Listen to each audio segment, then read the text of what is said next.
প্রশ্ন করার জন্য তার একটা কি লাগবে, ক্রাইটেরিয়া লাগবে, সৌন্দর্য লাগবে।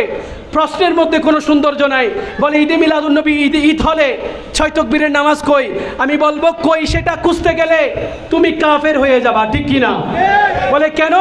শরীয়তে রদবদল করার ক্ষমতা কোনো ইমামের, বলেন না, কোনো ইমামের, কোনো হাজি সাহেবের, কোনো গাজী সাহেবের, কোনো বিত্তশালীর, কোনো পয়সাওয়ালার, কোনো টাকাওয়ালার, কোনো তাবি, কোনো তবে তাবি, কোনো আইম্মায়ে মুস্তাহিদিন, সালফে সালিহিন, মুহাদ্দিসিন, মুআল্লিফিন, ফুকাহায়ে কিরাম, উলামায়ে ইজাম কেউ শরীয়ত পরিবর্তন করতে পারবে না। শরীয়ত যদি আল্লাহর দেওয়া শরীয়ত যদি কেউ পরিবর্তন করতে পারে সেটা রাসূলের পাক। আল্লাহর দেওয়া শরীয়ত কেউ পরিবর্তন করতে চাইলে কে পারবেন? রাসূলে পাক পারবেন। রাসূলে পাক ছাড়া আর কেউ পরিবর্তন করতে পারবে। এখন একটা কথা বলি, মসজিদে নামাজ পড়েন কিনা? ইমাম সাহেবের পিছনে যখন নামাজ পড়েন একটা দায়িত্ব, কথা কন না, একটা দায়িত্ব। আচ্ছা, যদি কোনোদিন ইমাম সাহেব ছুটিতে গেছে, নামাজটা পড়াইলো মুয়াজ্জিন সাহেব। কোন সাহেব? মুয়াজ্জিন না, শুধু এই মুয়াজ্জিন না, ওই মুয়াজ্জিন না, কোন সাহেব? বলেন না, কোন সাহেব? খবরদার, আল্লাহ ইমাম মুয়াজ্জিনের সম্মানকে কোরআনের মধ্যে সংরক্ষণ করেছেন। আপনি এটার বাইরে যাইতে পারবেন? আচ্ছা, ইমাম সাহেব ছুটিতে, নামাজ পড়াবেন কে? কথা বলেন, কে পড়াবে? মুয়াজ্জিন সাহেব। এখন মুয়াজ্জিন সাহেব যদি নামাজের কাতারে যায় নামাজ পড়ানোর জন্য, এখন ইমাম সাহেব তো নাই, একটা দায়িত্ব বিহাজাল মুয়াজ্জিন, একটা দায়িত্ব বিহাজাল মুয়াজ্জিন, একটা দায়িত্ব বিহাজাল ছোট হুজুর, একটা দায়িত্ব বিহাজাল সেকেন্ড হুজুর। হয়তো নি, কেন? উনি তো মুয়াজ্জিন, উনি কি মুয়াজ্জিন। তো আমি তো একটা দায়িত্ব বিহাজাল মুয়াজ্জিন করতেছি, ইমাম বলবো কেন? বলে এটা ওনার মর্যাদা নয়, এটা মুসল্লায়ে রাসূলের শান। যখনই ওখানে কোনো আওয়ামত দাঁড়িয়ে যায়, ওনার পিছনে যদি কেউ ইক্তেদা করে, তখন আওয়ামুন নাস বলা যাবে না, একটা দায়িত্ব বিহাজাল ইমাম বলতে হবে। কারণটা কি? রাসূলে পাকের কদম ওই জায়গায় লাগার কারণে সেটার দাম বেড়ে গেছে। আপনি চাইয়াও কমাইতে পারবেন? বলেন না, আপনি চেয়েও কমাইতে পারবেন? ক্ষমতা আপনাকে দেওয়া। You don't have the right. আপনার কোনো অধিকার নাই এই সম্মান কমানোর জন্য। রাসূলের কদম যেখানে লাগে সেটা দামি হয়ে যায়। রাসূলের কদম যেখানে লাগে সেটা কি হয়ে যায়? এখন আমার প্রশ্ন, মোল্লা সাহেব, পাগড়ি, পাগড়ি রাসূলে পাকে, পোশাক রাসূলে পাকে, দাড়ি রাসূলে পাকে, টুপি রাসূলে পাকে, শেরওয়ানি রাসূলে পাকে, সব কিছু রাসূলে পাকের হওয়ার কারণে মানুষ ইজ্জত দিয়ে তোমাকে মিম্বরে বসিয়েছে, আর তুমি সেখান থেকে মিলাদুন্নবী বেদাত ফতোয়া দাও। তুমি সেখান থেকে মিলাদুন্নবী বেদাত ফতোয়া দাও। আরে তোমার তো লজ্জা থাকা দরকার। খাও রাসূলের গুণগান গাও, ইহুদি নাসারার কথা বলেন, ঠিক কিনা? চিহ্নিত করার সময় এসে গেছে। আজকে দায়িত্বহীন করতে বলতে চায়, বাংলাদেশে, সমগ্র পৃথিবীতে নয়, পৃথিবীর আনাচে কানাচে যেখানে ইসলাম পৌঁছেছে একমাত্র আউলিয়ায়ে কেরামদের কারণে পৌঁছেছে। কথা বলে ঠিক কিনা? তুমি যে মাজার ভাঙ্গার কাজে নিয়োজিত আছো, তোমার বাসায় তোমাকে মুসলমান বলা যাবে কিনা? তুমি যে মাজারগুলোকে উজাড় করে দিতে চাচ্ছ, মোল্লা, তোমার কি তোমার ভাষায় মুসলমান বলা যায়? যেই ইমামরা, যেই আউলিয়ায়ে কেরাম ঈমান ইসলাম আমাদের কাছে এনেছে, আজকে তাদের মাজারগুলো ভাঙার জন্য তোমরা যে প্রিপারেশন নিয়েছো, আজকের মাহফিল থেকে বলতে চাই, মাজার থেকে যাবে, তোমাদের হাত থাকবে না। কথা বলে ঠিক কিনা? মাজার থেকে যাবে,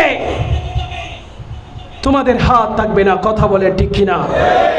আজকে নাম দিয়েছে তৌহিদি জনতা, আর আমাদেরকে বলে আশিকে রসুল। আরে এই নেম প্লেট তোমরা কেন লাগাবা? এটা আল্লাহ লাগিয়ে দিয়েছেন। এটা কে লাগিয়ে দিয়েছে? আল্লাহ লাগিয়ে দিয়েছেন। বলে বাংলাদেশের জমিনে একটা মাজারও রাখা যাবে না, তো কি রাখবি? মন্দির। মন্দির রাখবি। আমি বলি মাজার কেন ভাঙবা? বলে ওইখানে পূজা হয়, ইবাদত হয় না। মাজার কেন ভাঙবা? পূজা হয়, ইবাদত হয় না।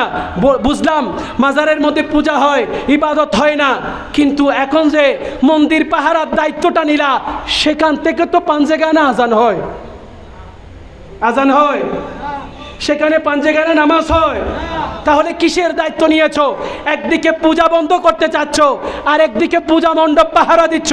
বুঝাই দিলা তোমাদের দৌড় কতটুকু। আসলে তোমরা ঠিক, তোমরা কখনো ইসলাম, তোমরা কখনো ইসলাম নাও।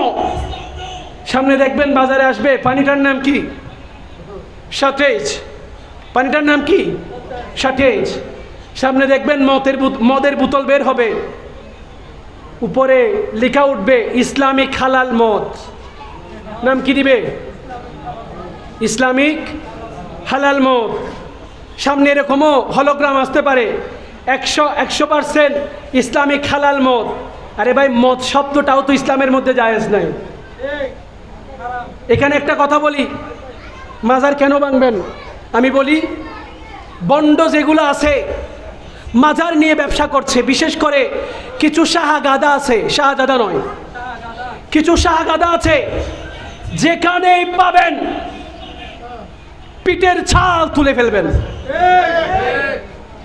একজন এদিন সুয়াগাজী এদিন টেলিভিশনের মধ্যে বক্তব্য দিচ্ছে, একজন সাংবাদিক প্রশ্ন করেছে, আচ্ছা মদের ব্যাপারে একটু বলেন, গাজার ব্যাপারে।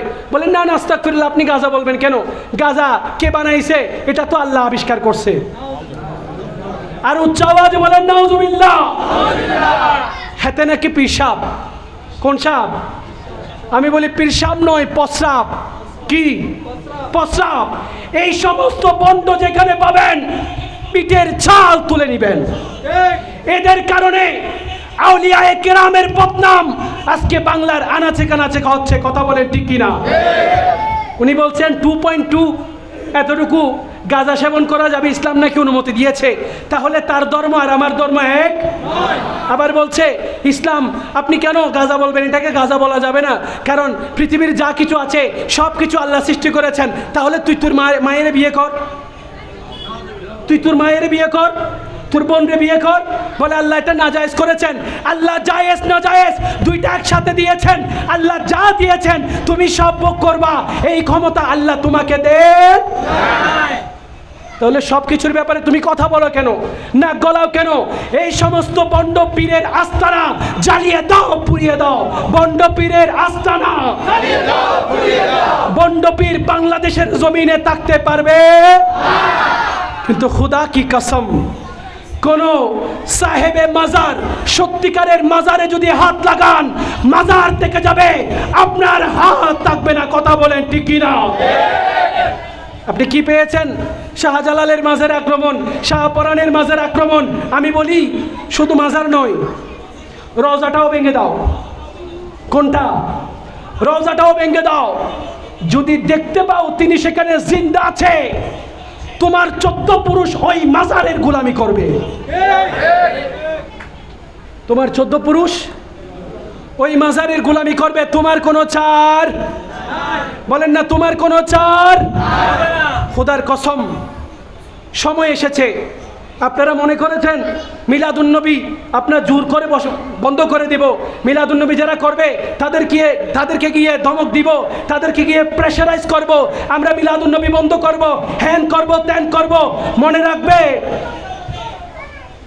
রসুলে পাকের সাহাবীদের মধ্যে সবচাইতে নরম সাহাবী ছিলেন সিদ্দিক আকবর। যখন রসুলে পাকের খেলাফতের পরে উনি খেলাফতের দায়িত্ব নিলেন, যখন মানুষ যাকাত দিতে অস্বীকার করলো, সিদ্দিক আকবর বলে আল্লাহ এবং রসুলের কসম, যারা রসুলে পাকের যুগে যাকাত দিত, এখন যদি যাকাত না দেয় তাদের শরীর থাকবে, মাথা থাকবে না। তাদের কি থাকবে? শরীর থাকবে, কিন্তু কি থাকবে না? মাথা থাকবে না। খবরদার, কোনো পাইরসি করা যাবে না। আমরা চুপ করে আছি কারণ এটা আমাদের আকাবিরিনদের শিক্ষা, এটা আমাদের মুরব্বীদের শিক্ষা। আমাদের মুরব্বীরা বলেছেন, যতক্ষণ পর্যন্ত তোমার গায়ে আঘাত আসবে না তুমি ততক্ষণ পর্যন্ত চুপ থাকো, আঘাত আসলে প্রতিরোধ করো, প্রতিহত করিও না। যখন দেখবা অস্তিত্ব বিলীন হয়ে যাবে, তখন বাংলার বুকে আরেকবার বদর সংগঠিত হবে, আরেকবার উহুদ সংগঠিত হবে, আরেকবার বদরের হাতিয়ার জাগ্রত হবে, পৃথিবীকে জানান দিবে বাংলাদেশ সমগ্র বাতিলের আগ্রাসন থেকে মুক্ত। কথা বলেন ঠিক কিনা? ছাড়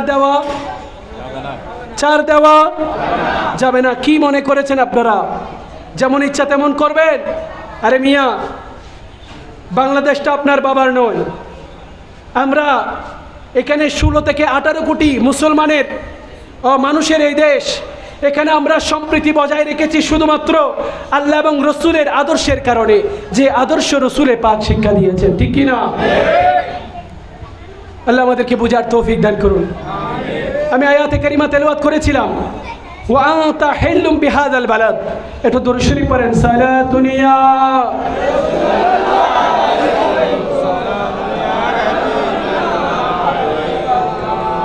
ইয়া রাসূলুল্লাহ, জমিনটাকে পাক করেছেন আপনি। সুবহানাল্লাহ গরজে হইও। জমিনটাকে পাক করেছেন আপনি। ইয়া রাসূলুল্লাহ, আপনি পাক করেছেন জমিনটাকে। উচ্চ আওয়াজে বলেন সুবহানাল্লাহ। আল্লাহ মক্কা নগরীর কসম করছেন। কেন? আপনি সেই শহরটাকে পাক করেছেন। এই আয়াতের তাফসীর করতে গিয়ে আল্লামা আব্দুল হক মুহাদ্দিসে দেহলভী রহমতুল্লাহ আলাইহি বলছেন, রসুলের কদম যেখানে লাগে সেখানে পাক হয়ে যায়, সেটা আরশে আজিমের চাইতেও দামি হয়ে যায়, সেটা আল্লাহর আরশের চাইতেও দামি হয়ে যায়।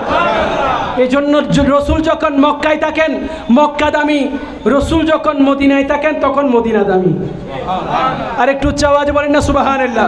এখন আসেন, আল্লামা জালালউদ্দিন সুয়ুতি রহমতুল্লাহ আলাইহিকে জিজ্ঞেস করা হলো, হুজুর আপনি একটু বলেন না মক্কা দামি না মদিনা দামি?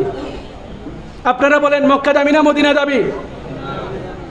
বলেন না মক্কা দামি না মদিনা দামি? এটা আপনি বলছেন। ইমাম শাফি রহমতুল্লাহ আলাইহি বলছেন মদিনার চাইতেও মক্কার দাম বেশি, মদিনার চাইতেও মক্কার দাম বেশি। ইমামে আজম বলছেন, চার আইম্মায়ে কেরামের মধ্যে যিনি প্রধান ইমামে আজম বলছেন মদিনার চাইতেও মক্কার দাম বেশি। তো আপনি তো হানাফি মাযহাবের, আপনি কেন মদিনার দাম বেশি বলবেন? আপনি কেন মদিনাকে প্রাধান্য দিবেন? বলে মাসালা এখানে নয়। ইমাম জালালউদ্দিন সুয়ুতি বলছেন মাসালা এখানে নয়, যখন শরীয়তের মাসালা হবে আমি তখন ইমামে শাফিকে মানি, যখন ইশকের মাসালা হবে আমি তখন রসুলে পাককে মানি। এটা মাসালা ইশকে, শরীয়তের কোনো মাসালা। বলেন না শরীয়তের কোনো মাসালা, এটা ইশকের মাসালা। আপনি আমাকে কিভাবে বুঝাবেন? বলে তাহলে ইমামে আজমের কি আপনার চাইতে ইশক কম ছিল? ইমামে আবু হানিফার কি আপনার চাইতে ইশক কম ছিল? বলে নয়, ইশক কম ছিল না। তারা শহরের ব্যাপারে বলেছেন, শহরের ব্যাপারে যখন তারতম্য করতে যান ওনারা বলেছেন মদিনার চাইতে মক্কার দাম বেশি। আর যখন রওজায়ে রসুলের কথা আসে তখন সমস্ত আইম্মায়ে কেরাম এক বাক্যে বলে দেয়, যেখানে রসুল শায়িত আছেন সেটার দাম জান্নাতের চাইতেও বেশি, আরশে আজিমের চাইতেও বেশি। সেটার দাম জান্নাতের চাইতেও বেশি, আরশে আজিমের চাইতেও। কারণ কি? রসুলের শরীর মুবারক সেখানে আছে। গত কিছুদিন আগে টেলিভিশনে দেখলাম, এখন তার টেলিভিশন দেখা হয় না, ওই যে মোবাইলে দেখলাম, এক মৌলানা সাহেবকে জিজ্ঞেস করা হলো, আচ্ছা মদিনা শরীফ যাওয়া লাগবে কিনা? আমি বললাম যিনি প্রশ্ন করেছেন সেও শয়তান, যে উত্তর দিচ্ছে সেও শয়তান। যে প্রশ্ন করছে সেও শয়তান, যে উত্তর দিচ্ছে সেও শয়তান। কারণ কি? প্রশ্ন হবে মদিনা শরীফ কতদিন থাকলে সোয়াব, কয় রাকাত নামাজ পড়লে সোয়াব। তোর প্রশ্নটা হইল নি মদিনা শরীফ নাকি যাওয়া লাগবে নি? এটা কোন ধরনের প্রশ্ন? আরে ভাই, ঈমান নিজেকে বাঁচানোর জন্য মদিনা শরীফ চলে যাবেন। ঈমান কিয়ামতের আগে আগে ঈমান মদিনার মধ্যে রসুলের পাকের রওজার মধ্যে গিয়ে আশ্রয় নেবেন। আর আপনি এসেছেন মদিনা শরীফ যাওয়া লাগবে কিনা? মদিনা শরীফ যাওয়া লাগবে কিনা? আমি বলি তোর যাওয়ার দরকার নাই। কারণ কি? তোর নসিবে মদিনাই নাই। তোর নসিবে কি নাই? মদিনা নাই। এখন আসেন, আদম আলাইহিস ইসলামকে আল্লাহ সৃষ্টি করেছেন কয় হাত? মাসালা ক্লিয়ার করেন, কয় হাত?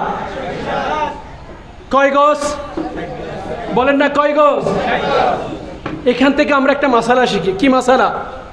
কোনো ব্যক্তি যখন নামাজ পড়েন, ওনার সামনে হাঁটার জন্য আমরা একটা কাঠের টুকরা ব্যবহার করি। এটাকে কি বলা হয়? এই পুতল বলিয়েন না। নামাজের সামনে যে কাঠের টুকরাটা রাখা হয়, মসজিদের ভিতরে আছে না নাই? আমি তো এটা দিয়ে বুঝাচ্ছি। তার মানে মাহফিলে সবার মন, কিছু মন বেড়াইতে গেছে, আপনারা একটু মনটাকে এদিকে নিয়ে আসেন। নামাজের মধ্যে নামাজি যখন হাঁটে, নামাজির সামনে নামাজ পড়লে তার সামনে হাঁটার জন্য একটা কাঠের টুকরা রাখা হয়। এই টুকরাটার নাম কি? সুতরা। নাম কি? কেন বললাম জানেন? আজকে থেকে 10 বছর পরে আমাদের সমাজ, আমাদের ছোট ছোট বাচ্চারা, এরা ঈদগাহ চিনবে না, মক্তব চিনবে না, ফুরকানিয়া, বলেন না, ফুরকানিয়া চিনবে না, আম্মসিয়ারা চিনবে না। ঈদে মিলাদুন্নবীর প্রয়োজনীয়তা কেন? ঈদে মিলাদুন্নবী এগুলোর শিক্ষা দেন। সুবহানাল্লাহ হইল। ঈদে মিলাদুন্নবী এগুলো শিক্ষা দেন। এখন আসেন, নামাজ পড়লে তার সামনে হাঁটার জন্য যে কাঠের টুকরাটা রাখা হয় সেটার নাম কি? বলেন না, সুতরা। মুখস্থ করে ফেলেন, কি? সুতরা। এখন এখানে অসংখ্য উলামায়ে কেরাম আছেন, জিজ্ঞেস করলাম এই একটা সুতরা, এটার দৈর্ঘ্য কত হতে হবে, প্রস্থ কত হতে হবে? শরীয়তের মাসালা শিখেন। এটা দৈর্ঘ্য কত হবে, প্রস্থ কত হবে? শরীয়ত আমাকে বলছে অন্তত দৈর্ঘ্য 1 হাত হতে হবে। কয় হাত?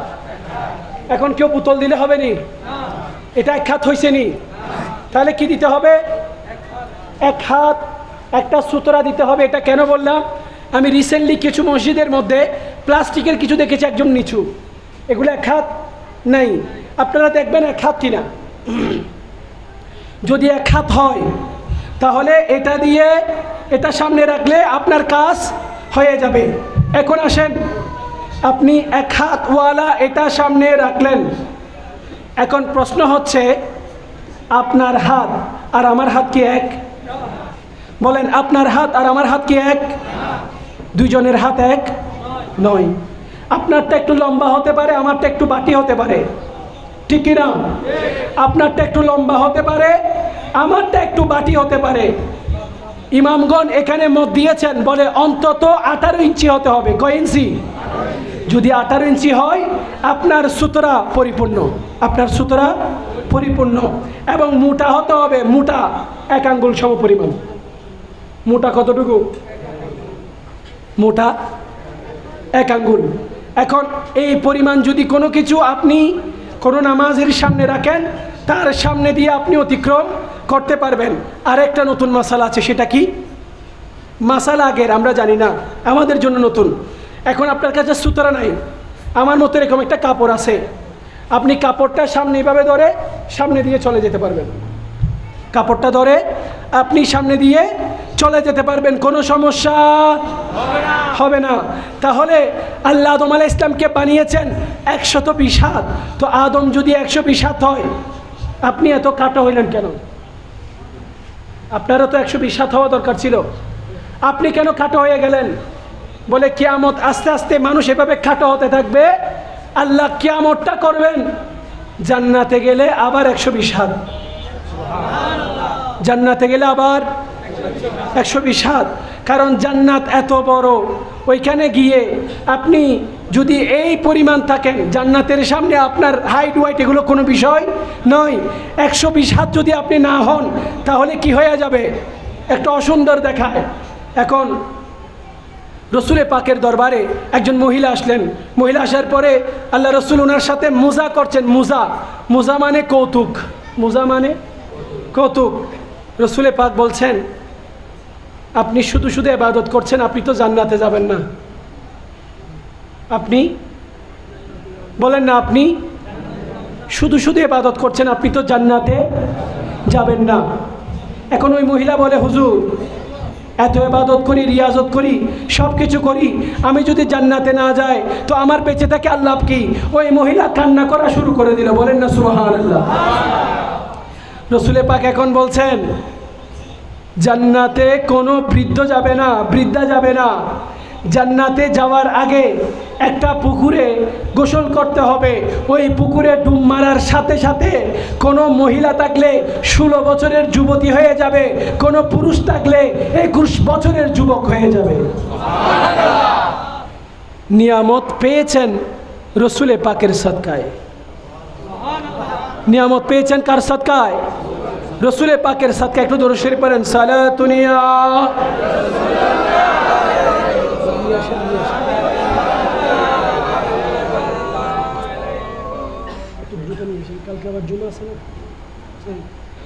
সালাতুনিয়া।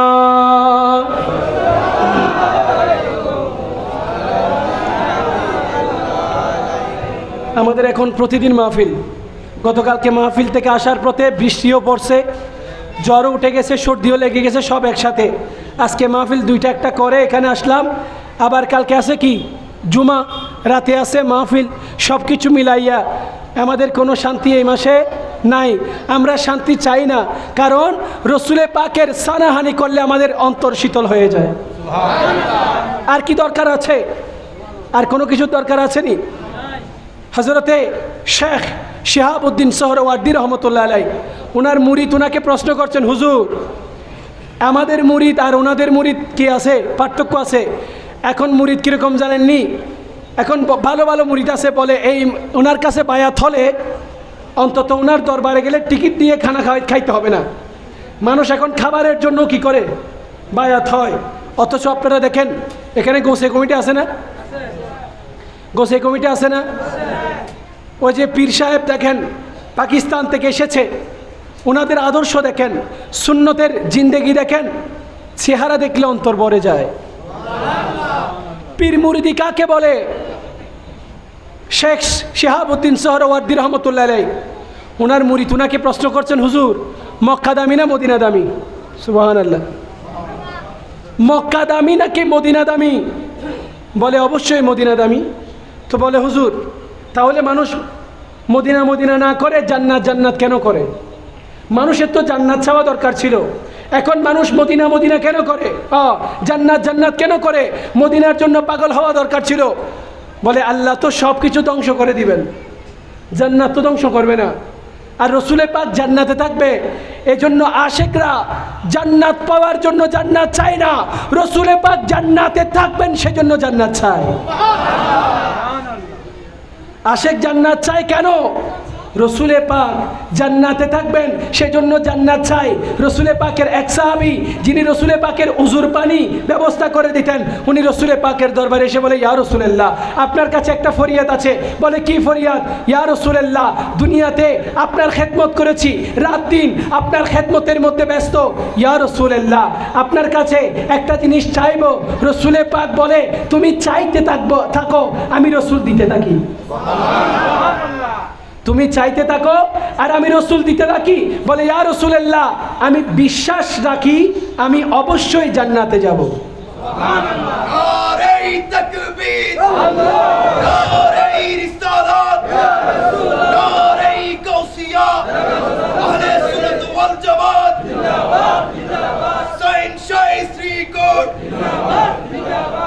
উনি বলছেন ইয়া রাসূলুল্লাহ আমার বিশ্বাস আমি অবশ্যই কোথায় যাব?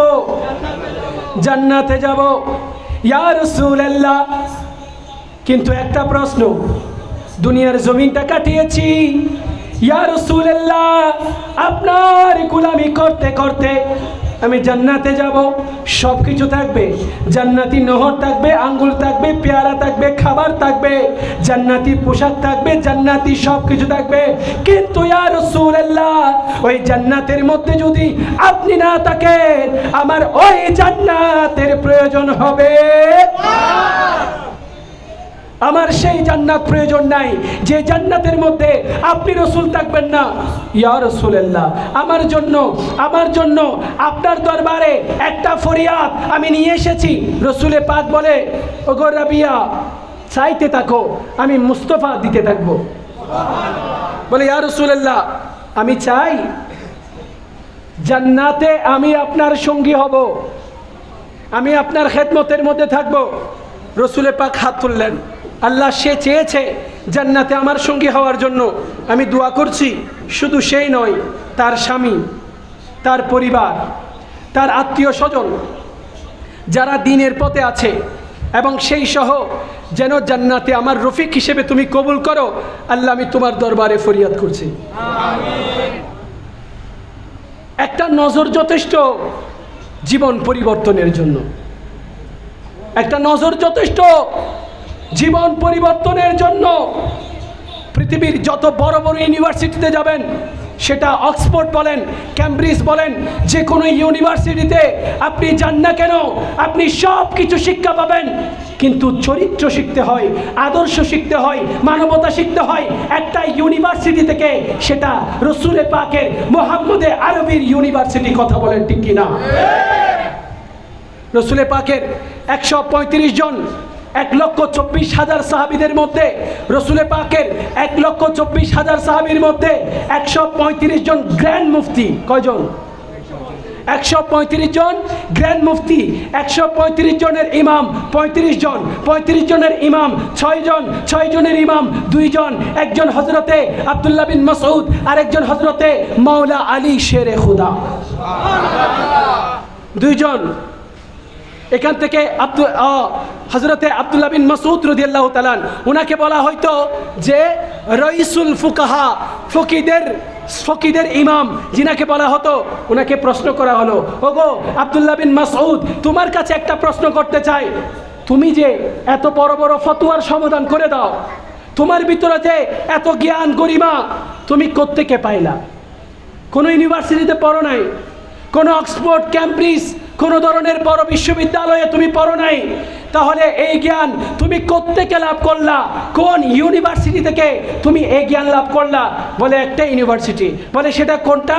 সেটা মুহাম্মদে আরবির ইউনিভার্সিটি। বলে, সেটা কেমন?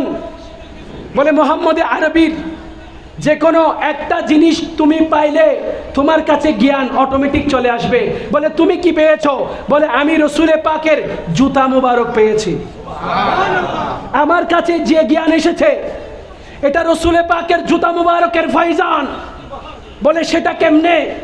বলে, রসুল যখন কোনো মাহফিলের মধ্যে যাইতেন, রসুল যখন কোথাও মেহমানদারি গ্রহণ করতেন, রসুল যখন কোথাও বেড়াইতে যেতেন, আমি রসুলে পাকের সাথে সাথে যাইতাম।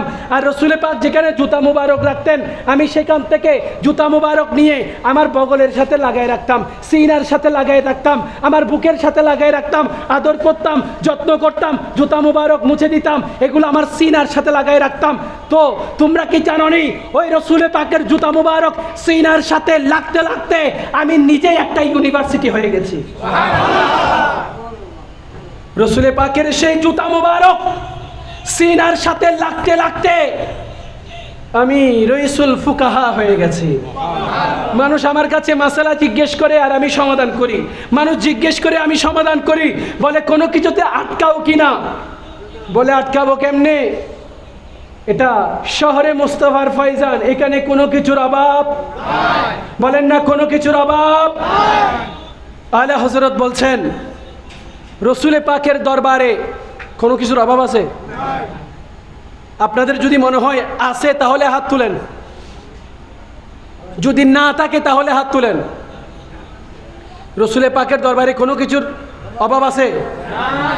কোনো কিছুর অভাব নাই। এখন কথা হচ্ছে, আলা হযরত বলছেন রসুলে পাকের দরবারে একটা জিনিসের অভাব আছে। কয়টা জিনিস? একটা জিনিসের অভাব আছে।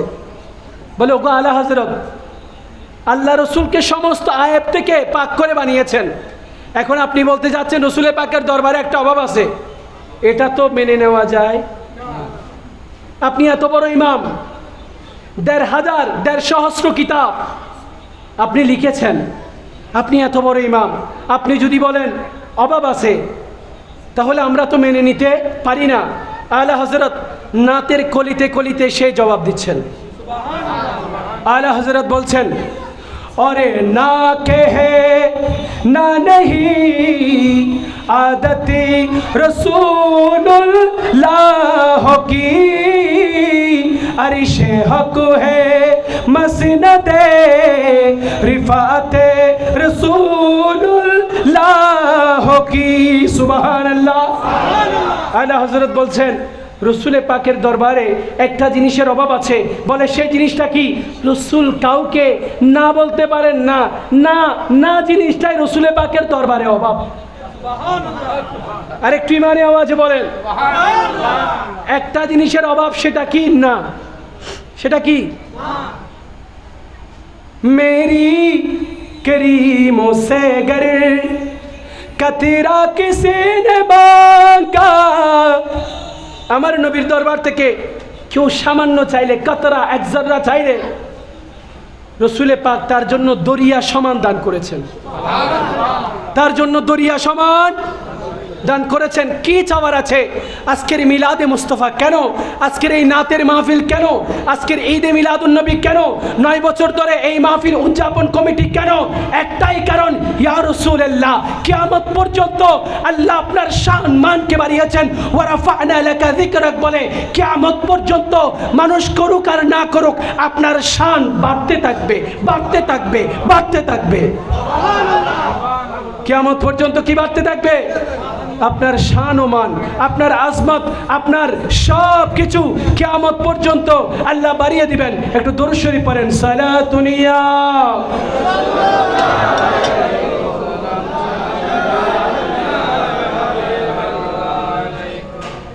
আল্লাহ আমাদেরকে কবুল আর মঞ্জুর করুন। বিশেষ করে আমি বলবো, সময় এসেছে বাংলাদেশে একটা পরিবর্তনের হাওয়া আমরা যদিও বা দেখছি, কিন্তু আমি পরিবর্তন, সামাজিক বলেন, রাজনৈতিক বলেন, অর্থনৈতিক বলেন, যত পরিবর্তনের কথা আপনি বলেন না কেন, আমি চাই আমার ইসলাম শক্তিশালী হোক। আমার ইসলাম কি হোক? শক্তিশালী হোক। আমার ইসলামকে দুর্বল করে দেওয়া হয়েছে। আজকে চেচনিয়া, বসনিয়া, আজকে ইরাক, ফিলিস্তিন, আজকে বাংলাদেশে নয়, শুধু সমগ্র পৃথিবীতে ইসলামকে ধ্বংস করার জন্য কিছু মুনাফিক দাঁড়িয়ে গেছে, কিছু ইহুদি নাসারা দাঁড়িয়ে গেছে। এই মুহূর্তে সময়ের দাবি আপনি আমি কতটুকু প্রস্তুত হতে পারছি, ঠিক কিনা? এই মুহূর্তে সময়ের দাবি। আমেরিকার মতো দেশে একটা বিড়াল যদি আপনি হত্যা করেন, আপনাকে $6,000 তার জন্য কি দিতে হবে? ফাইন দিতে হবে। কয় হাজার? $6,000 আপনাকে ফাইন দিতে হবে। অথচ ফিলিস্তিনের জমিনে পাখির মতো মানুষকে মারা হচ্ছে। সেই দেশে কোনো বিচার? সেই দেশে কোনো বিচার? মুসলমান শক্তিশালী হন, ইনশাল্লাহ দেখবেন এই দেশে আবার তৌহিদি জনতা জাগ্রত হবে। নারায়ে রিসালাতের স্লোগান জাগ্রত হয়ে সমগ্র পৃথিবীতে ঈমান ইসলাম কায়েম হবে। কথা বলেন ঠিক কিনা? তাকবীর দেন।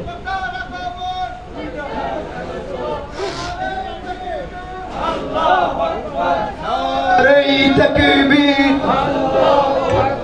নারে রিসালাত। প্রধান বক্তা